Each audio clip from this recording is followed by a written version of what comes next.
Hablar de la redención no es fácil. No es fácil. Porque decir redención es tocar el centro de nuestra fe cristiana. Y ese centro tiene mucho de misterio. Por eso hablamos del misterio de la redención.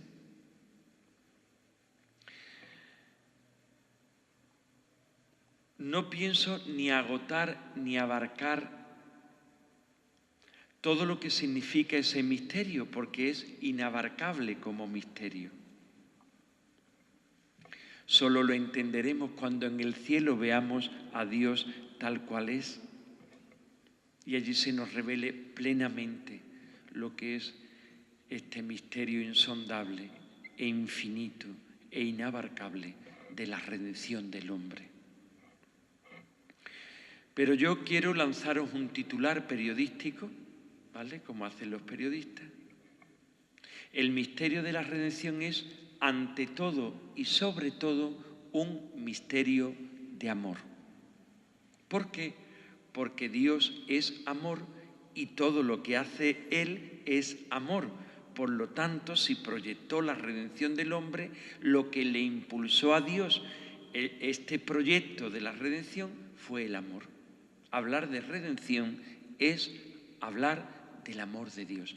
Y eso lo tiene muy claro el apóstol Juan en su Evangelio y San Pablo en sus cartas apostólicas, las cartas paulinas. Ellos conciben el misterio de la redención como el misterio insondable, infinito del amor que Dios nos ha tenido a los hombres.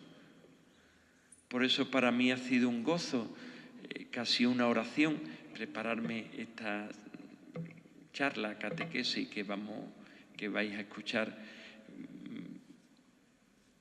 porque eso se toca el misterio de un Dios que nos ama locamente hasta el extremo, y eso no tiene más que a mí llenarme de inmensa alegría. Dios me ama. Ese es el misterio de la redención. Bueno, vamos a comenzar por el principio. La primera vez la palabra redención en latín, redimire, significa simple y llanamente compra. Redención en latín significa comprar algo. Sinónimos de la palabra redención son también rescate, salvación. La primera vez que se utiliza el concepto redención es en los relatos del Éxodo. En los relatos del Éxodo subyace una realidad existencial y personal del pueblo de Israel. ¿Qué realidad existencial subyace debajo del acontecimiento histórico del Éxodo? Pues nos encontramos a un pueblo que es esclavo, que está siendo oprimido por una potencia que es Egipto. Entonces, un pueblo que vive desde la experiencia de la opresión, de la angustia, de la humillación, todo eso que significa, pues, la experiencia de esclavitud, de ser esclavo. Desde esa experiencia vital de esclavitud,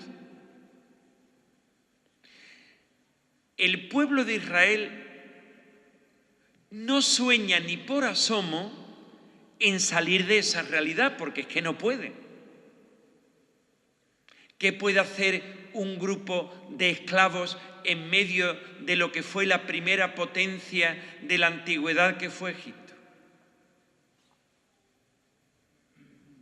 El pueblo era consciente que desde su situación existencial de esclavitud no le podía hacer frente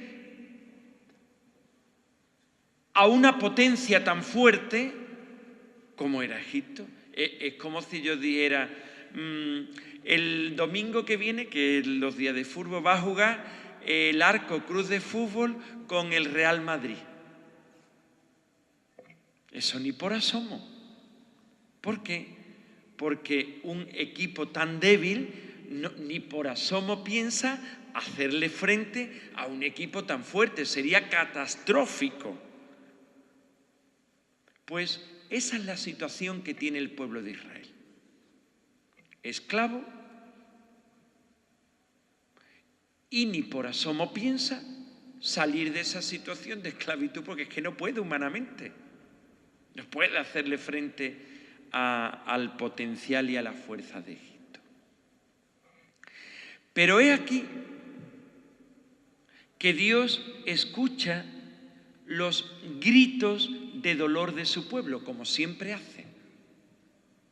Los oídos de Dios están atentos siempre a los gritos de dolor del pobre. Siempre. Y Dios concibe en su corazón el proyecto de redención de aquel pueblo, de rescate.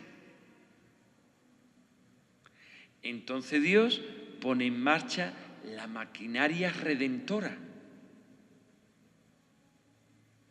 que va a necesitar unas herramientas humanas, que en este caso va a ser Moisés y Aarón. Por medio de Moisés y de Aarón, Dios va a llevar a cabo la epopeya de rescate de aquel pueblo. Y lo hace. Esa es la redención.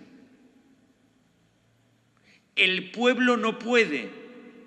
Dios sí puede redimir y rescatar de aquella situación de esclavitud al pueblo. Dios se hace fuerte en la debilidad de Israel y lleva a cabo la epopeya de la liberación de la esclavitud de Israel. A Israel no le queda más remedio que reconocer que aquello ha sido obra de Dios, cuyo brazo fuerte ha estado de su parte. Es que no le queda otra, es que era de cajón. Dios me ha librado, Dios me ha rescatado, Dios me ha redimido, Dios me ha salvado de esta situación de esclavitud de donde era imposible salir. Imposible para el hombre, posible para Dios. El brazo fuerte de Yahvé ha estado con nosotros. Esa es la redención. Pero además, la redención tiene otro aspecto. No solo Dios rescata y salva, sino que Dios rescata y salva para que aquel pueblo que viene de la esclavitud y es rescatado sea pueblo de mi propiedad. Y ahí viene el concepto compra. Este pueblo al cual yo he redimido, lo he redimido para que sea pueblo de mi propiedad. Y de ahí, pues, la alianza del Sinaí. Yo seré vuestro Dios, vosotros seréis mi pueblo. El brazo fuerte de Dios redimiendo de la esclavitud para que ese pueblo humilde y esclavo se convierta en pueblo de la propiedad de Dios. Ese es el concepto redención. ¿Vale? Guardadlo aquí. ¿Vale? Porque ahora vamos a ver qué tiene que ver esto con la redención cristiana. ¿Vale? Vamos a empezar por el principio. Os he dicho...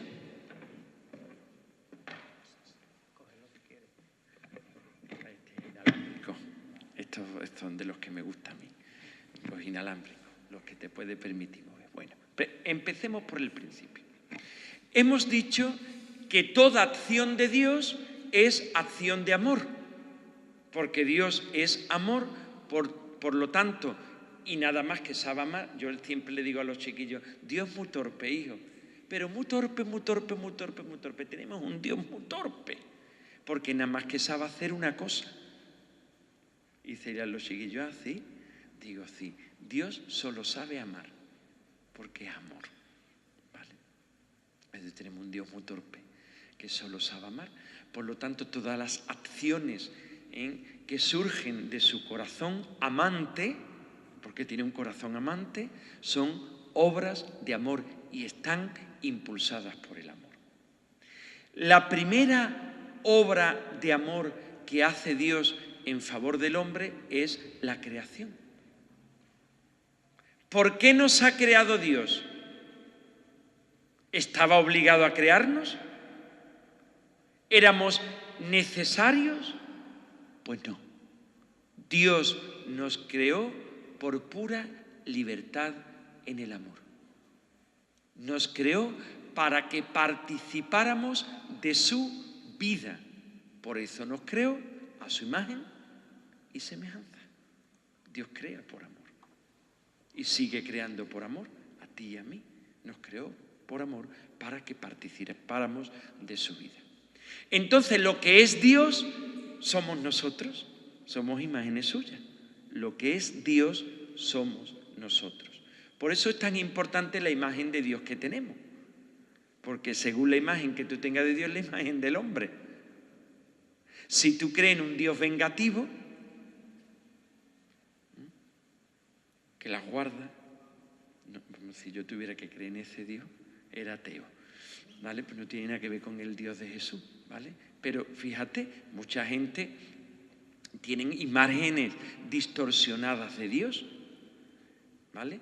Pues si tú crees que Dios es vengativo, estás justificando que tu corazón sea vengativo, porque tú fuiste creado a imagen de Él. Por lo tanto, si Dios tiene un corazón vengativo, el corazón del hombre también es vengativo, ¿vale? Pero no es así, ¿vale?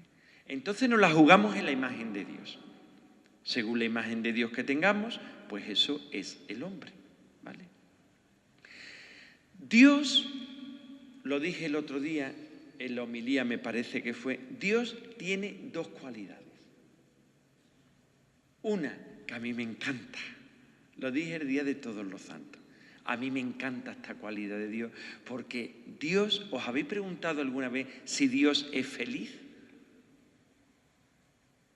¿Os lo habéis preguntado? ¿Dios es feliz? Pues es plenamente feliz. Vive en una plenitud de felicidad, ¿vale? Entonces esa es la primera cualidad que a mí me fascina de este Dios. Porque yo al rezar el credo y decir yo creo en Dios Padre Todopoderoso, añado luego y que es plenamente feliz.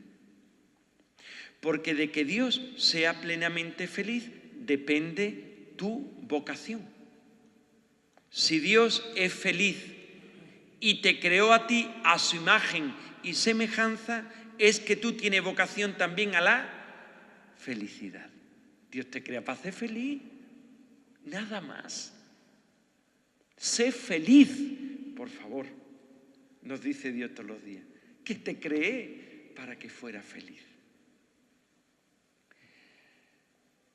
Ya tenemos claro que Dios es feliz, por lo tanto el hombre tiene que ser feliz. Está creado para la felicidad. Hombre, si Dios me hubiera creado para la amargura, por lo menos por mi parte se lo hubiera ahorrado, ¿eh?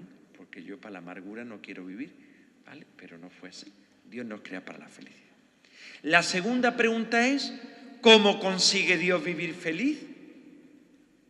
Es feliz, pero ¿cómo lo consigue? Pues amando. Hemos dicho que Dios es amor. Dios es feliz amando. Por lo tanto, tú serás feliz amando, igual que Dios. Pues así proyecta Dios el mundo en aquel primer momento creador. Dios, cuando piensa en el mundo y cuando piensa en el hombre, piensa en un mundo feliz, en un hombre feliz, en un mundo que funcione desde un motor que se llama amor, y piensa en el hombre con un motor que es el corazón para que ame. Hasta ahí perfecto, ¿vale? Dios crea para la felicidad en el amor. ¿Qué pasó? Que Dios le dio una cosa muy arriesgada al hombre, que fue la libertad. Fíjate, Dios, el misterio de la libertad que Dios nos da al hombre es algo, porque el hombre tiene libertad hasta para negar a su Creador y Dios no puede hacer nada. Y en esa libertad que Dios le dio al hombre, el hombre va a optar por otras reglas de juego. No quiero tu regla de juego, Dios.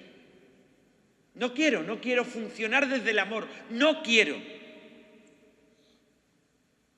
Dios seré yo. Y el hombre se hace Dios, que es lo que pasa con Adán y Eva. Y al hacerse Dios, pone otras reglas de juego en el mundo. ¿Qué pasa cuando el hombre quita a Dios, desplaza a Dios, quita las reglas de juego de Dios, que es el amor, y se sitúa en el sitio de Dios y se inventa otras reglas de juego? Pues ¿qué va a pasar? Lo que pasó, un verdadero desastre. Un verdadero desastre.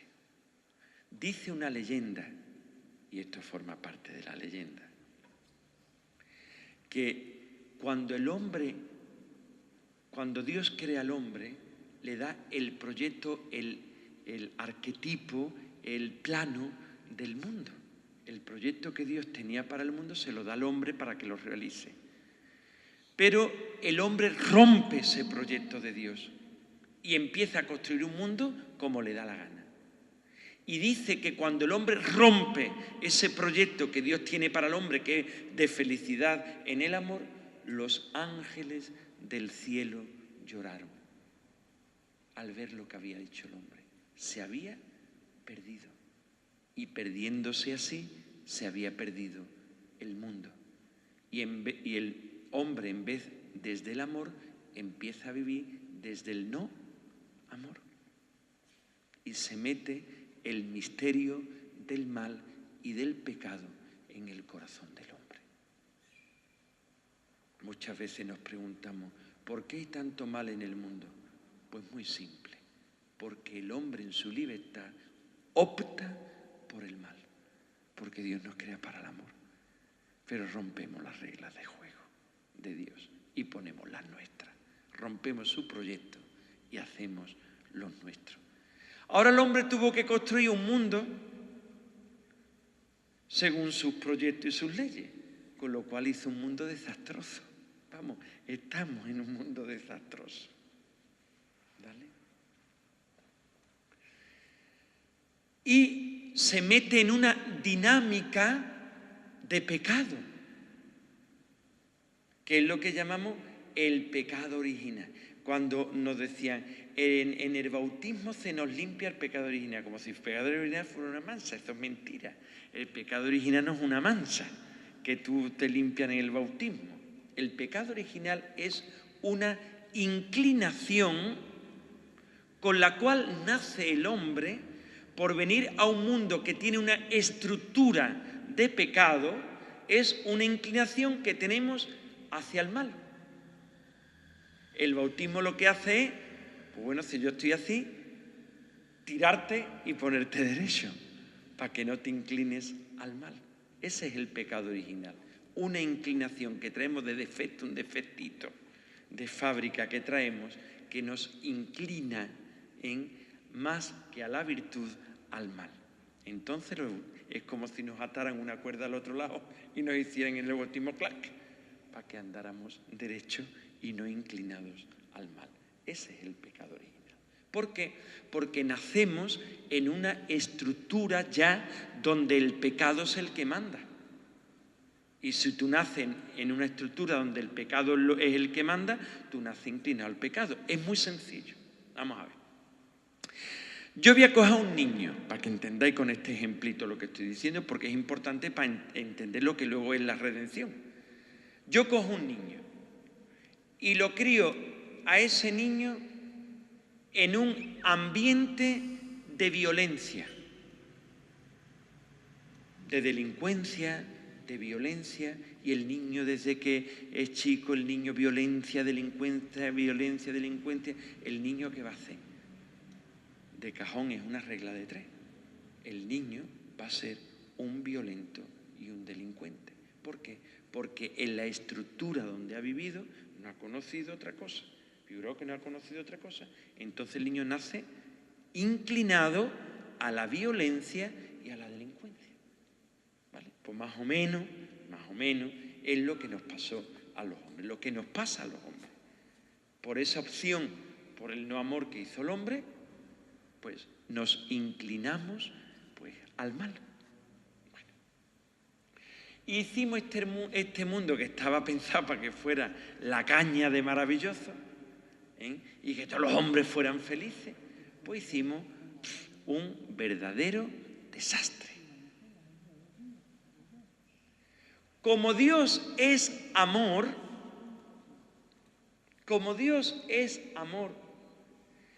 siente compasión por ese hombre y por ese mundo que ha hecho el hombre. Dios como Padre siente compasión, lágrimas del corazón, porque el hombre que creó para la felicidad ha optado por la no felicidad.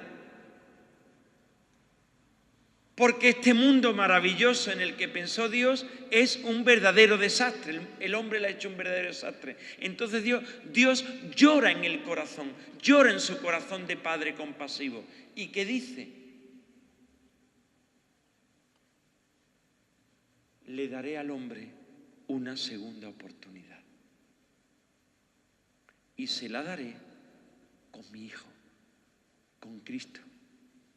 Por eso a Cristo se le llama el hombre nuevo de la nueva creación. Ahora lo veremos después más. Y esa es la redención, ¿vale? Con el desastre que estábamos hechos, hija mía. Dios dice, se merecen mis hijos, lloro, se merecen una nueva oportunidad. Y esa nueva oportunidad vendrá con su Hijo Jesús, que es, acordaros ahora del Éxodo, que es, Jesús es el nuevo Moisés. Por eso el Evangelio de San Mateo probablemente no es verdad, Probablemente el Evangelio de la infancia de Jesús, Mateo es el único que te lo sitúa a Jesús en Egipto. Mateo era judío y escribía para los judíos y sabía que Egipto tenía una connotación de esclavitud. Entonces Mateo es el único que te sitúa en el Evangelio de la infancia a Jesús en Egipto, que viene de Egipto. ¿Por qué? Porque para Mateo Jesús es el nuevo Moisés que viene a rescatar al pueblo que vive esta vez esclavo del pecado. Y Dios proyecta en Jesús el misterio de la redención, del rescate. Jesús, el Hijo, será el que venga a liberarnos de esa estructura de pecado en el que nos hemos metido, para que liberándonos de esa esclavitud del pecado, seamos hombres nuevos, que vivamos del amor y comencemos una nueva creación. Es decir, el hombre vuelva al proyecto original que tuvo Dios de felicidad en el amor para el hombre. Entonces, por eso el mensaje cristiano es mensaje de alegría. El Papa escribe la alegría del Evangelio, porque el Evangelio es entonces buena noticia para el hombre. ¿Es posible otro mundo distinto? Sí, en Cristo es posible. ¿Es posible que esto cambie? Sí, si el corazón del hombre cambia. Entonces, Jesús en la cruz va a ser el acto central de la redención. ¿Por qué? Porque en la cruz va a ser el hombre que al mal y al pecado de rechazo del mundo, él responda con bien. Entonces esa cadena de pecado que teníamos en el mundo se rompió. Vamos a ver, si tú o yo he picado esto o algo ha pasado. Ya, ahora. Bueno, tú me las teclas, ¿no? Oh. El hermano Juan Enrique. Dale para acá, que se me va el hilo. Sigue. Bueno, vamos a ver. Si yo te hago violencia y tú me respondes con violencia, la cadena de la violencia jamás se rompe. ¿Ok? Si al odio tú me respondes con el odio, la cadena de odio no se rompe. Tú me odias a mí, yo te odio a ti, tú odias a la otra te odia a ti, y hacemos una cadena, que es lo que os explicaba de la estructura del pecado. Pero hay uno que en la cruz, crucificado, va a romper esa inercia de pecado. Y va a ser aquel que al odio no responda con el odio, responda con el amor. Con lo cual rompe esa cadena de pecado que nos une al primer hombre. La rompe. Es el hombre que al rencor no responde con rencor, responde con perdón, rompiendo esa cadena de pecado que nos tenía esclavos. Es el hombre que a la soberbia y a la prepotencia responde con la humildad, rompiendo esa cadena de pecado que nos atrapa. Entonces, Jesús en la cruz es aquel que rompe esta inercia de pecado que arrastraba el hombre desde que era hombre. Y nos muestra que se puede vivir de otra manera, que se puede vivir desde el amor, mostrándolo al hombre un hombre nuevo. ¿Es posible que rompamos la inercia de pecado en nuestra vida? Sí. ¿Es posible que el hombre comience a vivir según el proyecto original de Dios desde el amor? Sí. ¿Es posible que el hombre, viviendo desde el proyecto original de Dios, que es el amor, construya un mundo nuevo, con cielo nuevo y tierra nueva? Sí. Y esa es la redención. Cristo nos ha liberado del pecado, haciéndonos hombres nuevos, con corazón nuevo.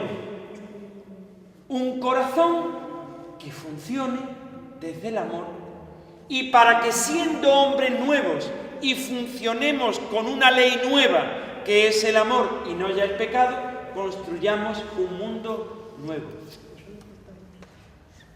Ese es el misterio redentor de Jesús. ¿Qué tiene que ver contigo y conmigo personalmente? Que es lo que a mí me interesa. Porque lo que yo os he contado está muy bien. Pero ¿cómo me afecta a mí esta redención? Personalmente. Porque es muy bonito ponerle este título. Pero ¿cómo me afecta? ¿Cómo lo vivo yo? Pues es muy sencillo.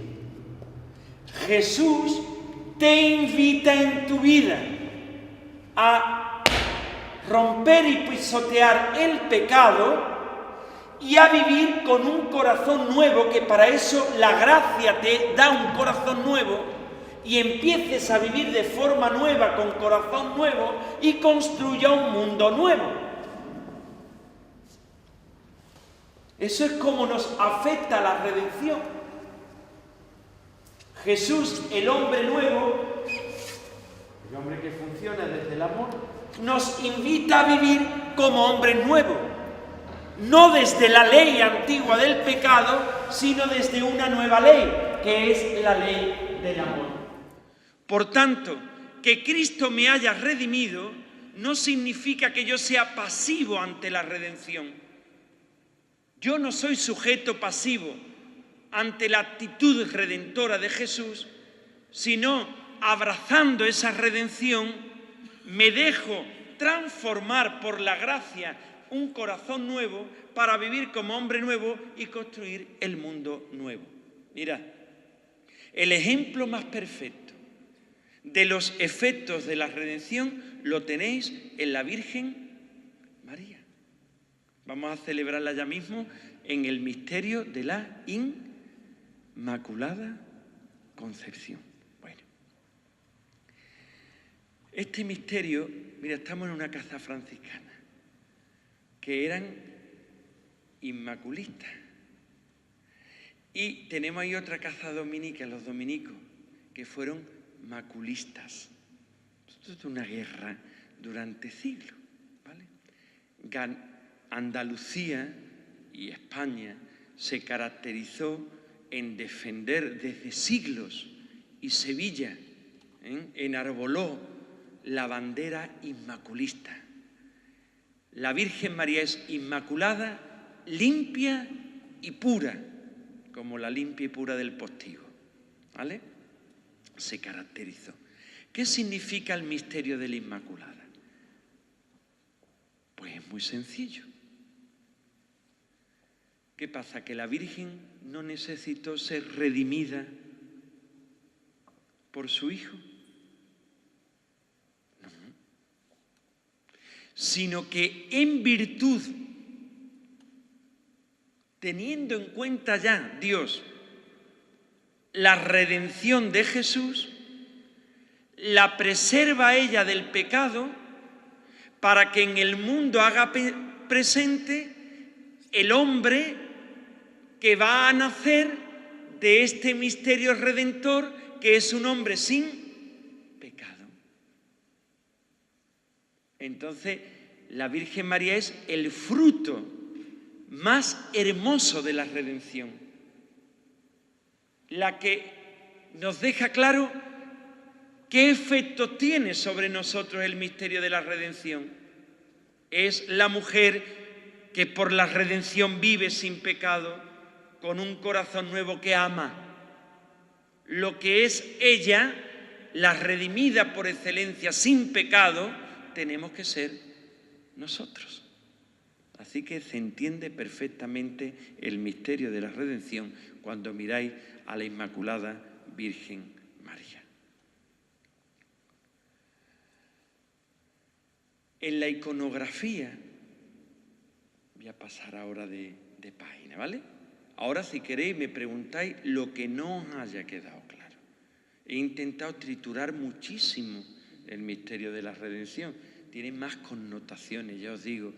Es imposible en poco más o menos una hora abarcar un misterio que es un misterio insondable, pero más o menos es lo que he intentado hacer. Bueno, leyendas. Bueno, la iconografía, ¿cómo ha plasmado este misterio redentor? Pues mira, a mí me encantó cuando me dijo lo de la carabela, me encantó muchísimo, porque en la iconografía de Piero della Francesca, ¿vale?, que sobre todo su obra se localiza en Arezzo, en la ciudad italiana de Arezzo, pintó muchísimo para los franciscanos. Por eso esta iconografía es muy franciscana. Si os vais a la casa natal de San Francisco, os encontraréis con una de las primeras iconografías de Cristo con la carabela en los pies, porque fue muy de la influencia, ya os digo, de Piero della Francesca. Y Piero della Francesca, ¿en qué leyenda se basa para poner y pintar, porque era pintor al fresco, sobre todo, para pintar a los pies de Jesús crucificado una carabela? Pues lo voy a decir, cómo se plasma en la iconografía este misterio de la redención con símbolos como este. Bueno, mira, hay dos leyendas, ¿vale? Dos leyendas que son leyendas que proceden del judaísmo, del primitivo cristianismo, ¿vale? Muy unido al judaísmo. Y se van a hacer muy famosas en el medievo. La primera leyenda es la siguiente. Cuando fue a morir Adán, manda a su hijo Set. Pues sabéis, la Escritura dice, vamos, esto es no quiero hablar de la creación como si fuera una realidad, esto es una leyenda. Y además el relato de la creación, que hay dos relatos de la creación en la Biblia, está escrito en un género literario que es el Midrash, más o menos para que os hagáis una idea, es una fabulita, en la forma no es real, pero la enseñanza que quiere transmitir, más o menos para que me entendáis. Pero bueno, la leyenda dice que de los 3 hijos que tuvo Adán y Eva, Caín, Abel y Set, pues cuando va a morir Adán, manda a su hijo Set al cielo para pedirle al arcángel San Gabriel el óleo de la misericordia. ¿Vale?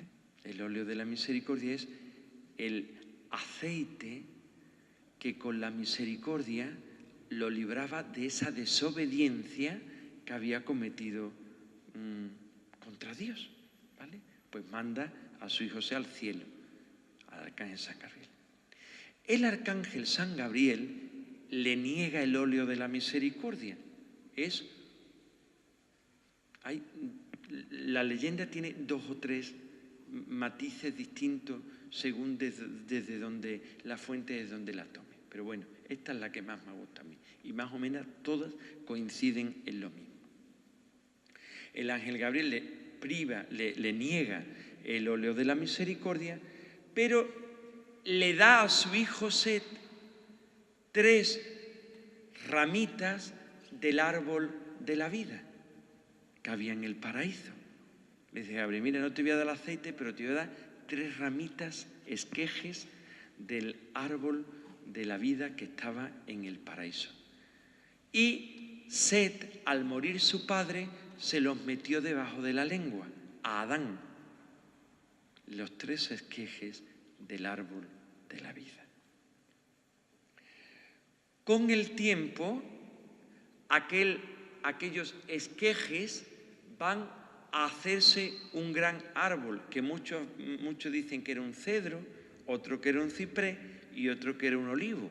Total, a mí me gustaría que fuera un olivo, por la significación que tiene el olivo, con el misterio redentor de Cristo. Total, tiene muchas connotaciones. Pues bueno, dice que con el tiempo va a nacer el árbol de la boca de Adán muerto. Cuando la reina de Saba acude a Salomón a pedirle consejo, porque se había enterado que un hombre era un hombre muy sabio, en Jerusalén esta reina va a tener un sueño. Y en ese sueño se le va a revelar que en el árbol que creció de la boca de Adán, de la boca muerta de Adán, será el árbol de donde colgará, le dará muerte al Redentor. Entonces Salomón, en virtud de esta profecía revelada a la reina de Saba, va a mandar a cortar el árbol. Y va a utilizar los tablones como puente en la piscina probática que aparece en uno de los milagros de Jesús. Porque lo cogió para el templo y decía que la madera de aquel árbol o para lo que querían venía muy larga o para lo que querían venía muy estrecha, no encajaba en ningún lado. Por lo tanto, la desechó y la puso como puente en la piscina probática. Con el paso del tiempo, aquellas maderas se escondieron y en la pasión de Jesús, la madera de aquel árbol, las tablas de aquel árbol, van a surgir de nuevo y dice la leyenda que fueron las tablas, los maderos de la cruz redentora de Jesús. Jesús, el Adán nuevo, el hombre nuevo que vive de la ley nueva del amor, redime en el árbol. Un árbol fue motivo de pecado y este árbol va a ser motivo de vida. Redime en el árbol al Adán viejo cuyo corazón vendió al pecado. ¿Vale? Pero por ahí no aparece la carabela por ningún sitio. Bueno, es que hay otra leyenda que muchas veces se vincula a esta y otras veces se cuenta por separado. Cuenta la leyenda que cuando muere Adán lo van a enterrar. En el lugar de enterramiento de Adán, que se pierde en los tiempos, se van a ir amontonando las piedras desechadas en la construcción del templo de Salomón. Como sabéis, las piedras que se utilizaban para el templo de Salomón, Santa Santorum, tenían que ser piedras perfectas. La piedra que no era perfecta se desechaba. ¿A dónde se desechaba? A las afueras de la ciudad. Con lo cual, con las piedras imperfectas que no sirvieron para la construcción del templo de Salomón, se creó un monte. Abajo del monte estaba Adán enterrado. Con el paso del tiempo, en aquel monte que se llamó Monte de la Calavera, Monte Calvario, se crucificó a Jesús. Y cuenta la leyenda que la sangre del nuevo Adán en el árbol de la cruz empapó los restos, la carabela del antiguo Adán, dándole la vida y la salvación de nuevo. Por eso en esa carabela, ¿vale?, estamos todos nosotros, porque por el pecado somos hijos de este hombre viejo que es Adán. ¿Vale? Aquí estamos todos los hombres, todos los hijos de Adán, por el pecado hijos de Adán. ¿Qué ha pasado? Que el nuevo Adán, colgando de otro árbol, con su sangre, ha caído y nos ha salvado y nos ha dado nueva vida. Y hemos renacido de la sangre del madero de la cruz como hombres nuevos. Por eso esta iconografía de la calavera en el misterio redentor de Jesús. Con la sangre del nuevo Adán que es Cristo, se ha vivificado al antiguo Adán que somos cada uno de nosotros, hijos de Adán, por el pecado. Y se nos ha dado con la sangre de Cristo una gracia nueva para vivir de manera nueva y volver así al proyecto y la gracia original del proyecto creador de Dios. Por eso se le llama a Cristo nuevo Adán y a la redención se le llama la nueva creación. Si esto no lo creyéramos los cristianos, seríamos constructores de un mundo nuevo con estructuras nuevas que rompan con el pecado. Pero yo no sé ustedes, pero lo cuento por mí. Yo sigo todavía atado al viejo Adán del pecado. Así que lo que le vamos a pedir al Cristo de la redención, que su gracia y su sangre vivificadora nos hagan cortar con el pecado y vivir como hombres nuevos desde el amor para construir un mundo nuevo con estructuras nuevas. Así que el Cristo de la redención lo que lleva dentro es una semilla de esperanza para este mundo que muchas veces se torna asfixiante, un poco asqueroso e insoportable.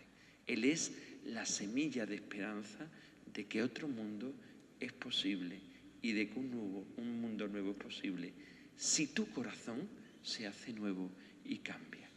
Pues que así sea. Amén. Ahora, algo que nos haya quedado claro de este misterio de la redención telegrafiado que os he hecho, ¿vale? Y queréis preguntar, ¿vale? Y os puedo contestar, porque humildemente hay cosas que yo tengo que decir, pues mire, hijo mío, yo no te puedo contestar, ¿vale?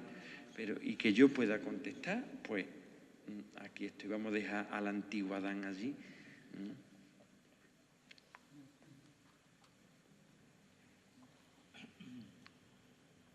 Bueno, ¿alguna pregunta que nos haya quedado clara o que queráis decir, pues mira, en este tema puedo profundizar en... Ha quedado claro. Objetivo conseguido. Objetivo conseguido. ¿Tú qué vas a decir con lo que tú me quieres? Bueno, pues espero que nos haya servido un poco para sumergirnos en este misterio redentor de Cristo. Pues que así sea, amén. Buenas noches. Reitero de nuevo, y no me cansaré de reiterar las gracias a Salvador y a la Fundación Puerta de América y a la Hermandad, que también ha estado ahí poniendo también su granito y su esfuerzo, ¿vale? Y nada, nos quedan muchas cosas por hacer, ¿eh? Tengo yo ahí un niño ahí más bonito, San José, y me tiene con el corazón partido. Así que a ver si os enamoro de ir, por Dios. Bueno, que paséis buenas noches. Muchísimas gracias.